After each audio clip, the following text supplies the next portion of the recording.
taso mai suna yarda na baki, so kadar zuciya ta zo ki rike hannuna zanar kake.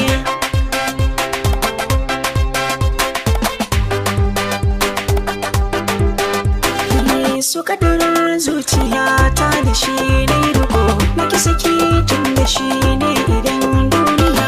So kadar zuciya ta da shi ne riko, na ki saki tun da shi ne idan duniya.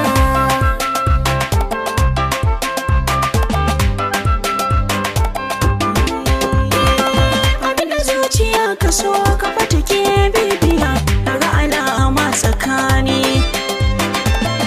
So ya samu gwarzo mai jura tafiya, da baya shiri da rauni.